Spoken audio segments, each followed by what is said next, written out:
acting is like, or what you're in search for is truthful behavior in artificial circumstances. Congratulations on your film. It's a really fun watch. I had a good time watching it, and I think it also has a lot of depth. And I think people are going to really enjoy seeing this in cinemas. Great, I'm happy to hear you say that. Yeah. So this story is based on a novella by Don Winslow. Talk to me about the first time you ever read the novella and what were your emotions and what was it like adapting that novella into a screenplay? I read it in like the winter, like it was like the second lockdown of COVID, and it was like winter in London, and it was pretty grim. And I think I had COVID and like lost my sense of smell and taste. I was pretty miserable because that was like the last fun thing there was to do, right? Which was cook and eat. Yeah. And I read it, and it was like this sort of great escape to like the sun bleached. The 101 of the title is the Pacific Coast Highway, which runs all the way from, I don't know, it starts like in like north of Mexico, and it goes all the way up. Not all of it is along the coast, but I really, I loved that being transported to that. And then the more I was reading it, the more I thought, wow, this could be like one of those classic movies that I loved as a kid, and that had the potential to be a throwback to those experiences that I remember from the cinema, which I really enjoyed most. And even though it was a short story, I thought there's a massive amount that I can expand, that I can really develop. I can introduce new characters. I can make the plot more satisfying, and layers, and also thematic layers. Hmm. So yeah, I just thought if I was ever going to get to make a big-ish movie, like a movie, it would want to be like the kind of movie I would want to go and see at the cinema. Yeah, and it definitely feels like that. But I think at the same time, we get to get into the characters' states of minds really well. And we do that without ever seeing like a backstory being shown, which I think is a testament to the acting, but also to your writing and directing. So what was it like balancing that thrill and bigness with those tender moments as you're crafting the story?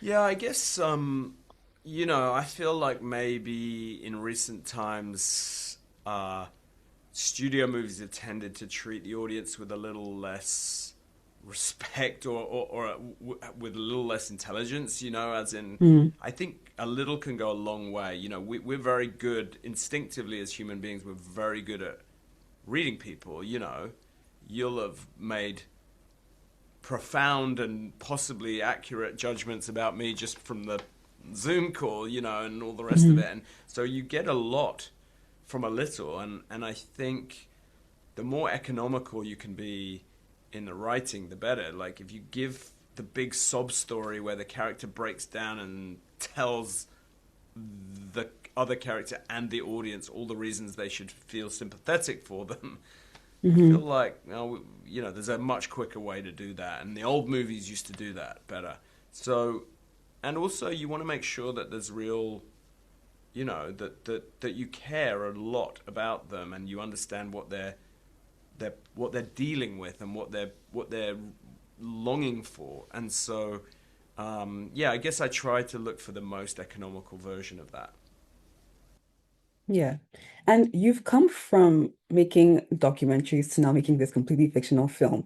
And I heard you say documentary filmmaking is capturing the truth. Is there anything in documentary filmmaking that you found useful in making this completely fictional film in line with that capturing truth theme? Yeah, I think everything really. I mean, I think like one of the things the actors were saying was, which I kind of overheard, or I heard on an interview had given, which is that I guess because of my documentary background, I can smell what truthful behavior looks like and feels like, and Mhm. so I won't let them off the hook until I've seen that thing, which for me feels like really truthful behavior.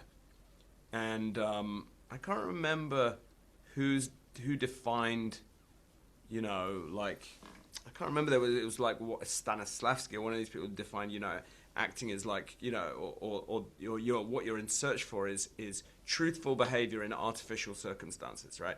So Yeah. that I guess is what I'm looking to try and find, and I think coming from documentaries, I do a lot of research. I try to make sure the characters are all rooted in real people. They're not just inventions that exist only in my imagination.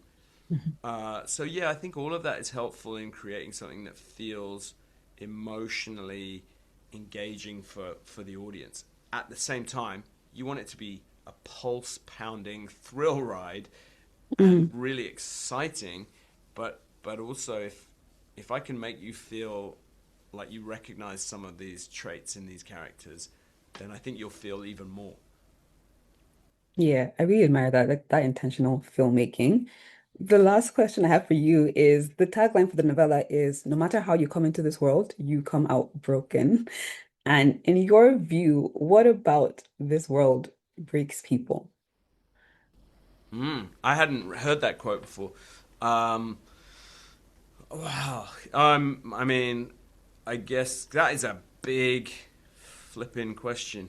It depends, I think, in what culture you're thinking of, because like for most of us, in the West or in a lot of our culture, we're obsessing about status and we're obsessing about whether we've got enough of this and whether we've got like, all of this stuff. And then you put that next to people who are really experiencing proper difficulty. Everything's relative, right? But like in Mm, terms of like what breaks people, I think, there's different, some people get broken by things which by problems that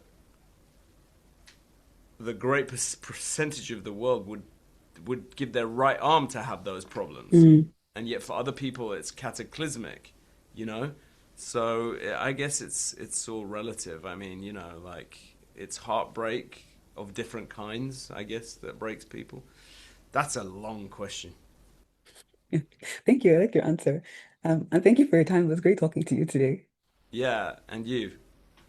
Lovely to see you.